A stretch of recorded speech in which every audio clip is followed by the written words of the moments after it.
So it's an offense of preparing or possessing material likely to incite violence or hatred against persons on account of their protected characteristics.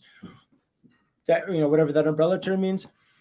So if you prepare or possess material that is likely to incite violence or hatred against a person or group of persons on account of the protected characteristics or any of those characteristics, and the person shall be presumed until the contrary is proved to have been in possession of the material in contravention of subsection 1. So proven innocent, essentially? Is that, am I pretty getting much? That right? Yeah. That's pretty much the way it's going. Yeah, that's pretty much what they're doing.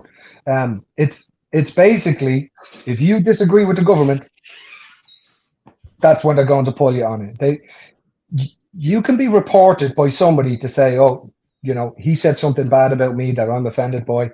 The cops have the right to go into your home, take your devices, and it's like you're guilty until proven innocent. It's absolutely nuts. I mean, Elon Musk is even getting on, and he's willing to fight the Irish government because they want to protect free speech. I'm all about free speech. I mean, I mightn't agree with everything you say, or you mightn't agree with everything I say, or whoever. That's okay. It's all right not to agree with somebody. It's okay to be offended by something. But then to have draconian laws in place to infringe on my freedoms, to have my own free thought and my own free speech, it's absolutely bonkers. Now, they're getting a lot of flack from it, not just here in Ireland, but from around the world. And it's in a lot of people's minds. Laughing stock of the world. Yeah, well, Trudeau, it seems like we're a testing ground for a lot of things. That's what it seems like here, But there also seems to be a bit of change in people, where people don't know if the bill's going to pass. I honestly don't know. We just got to wait and see. I mean, it's bonkers, the stuff that they're coming up with. It's just unfathomable with the next crazy idea that they have,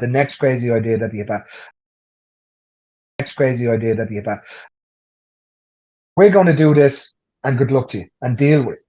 And they know that people are unhappy. We've a massively unhappy country here. Everybody in the country is on edge. There's a weird feeling and vibe, not just in my city and my town, but countrywide, where people are on edge. And they don't want people on edge. They want to control us. And this is another way of control.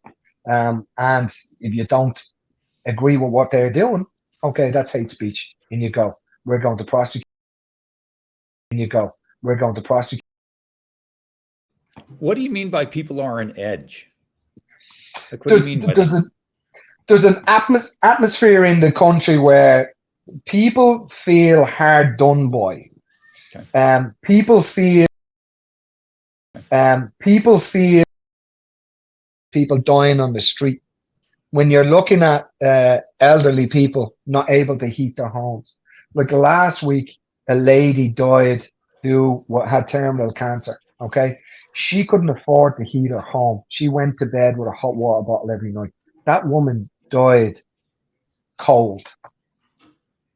This is the kind of stuff that we're dealing with. Right. And it's all pushed by the government. We have one of the highest GDPs in the world, but there's no money on the ground for services. There's no money on the ground. Right now, that they want to get rid of all vehicles through Dublin City. Again, no talking to anybody, no conversations with local business, local councils. This is what they want to do. They're pushing this massive green agenda, which absolutely from a shopping district, then businesses lose money. Yep. They lose money, they can't pay rent. They can't pay rent, they got to close down. But this seems to be what they're doing. It's just, it makes absolutely no sense at all. And then when you have massive amounts of military age men coming from the Middle East and North Africa and are being housed in old churches and old buildings, like they've shut down places where the elderly used to go and do activities and so on and so forth to house these men, these fighting men. When the war in Ukraine happened, we were told we would get an influx of people wanting to come, women and children. Absolutely. Absolutely. A male from 18 to 65 to leave the Ukraine unless he had 3 or more children. Other than that, they had to stay and fight. I was actually going to the Ukraine to fight, and I didn't end up going. I talked to a colleague of mine, and he said, you know what? No. He said, Davey, not this time. Not this time. Because it's not what everybody is telling you it is. So when you're looking at, let's put it this way, there's a woman, a Ukrainian woman that came here, was given a house, right? They're given social welfare. They're given money to buy this free medical care, free everything.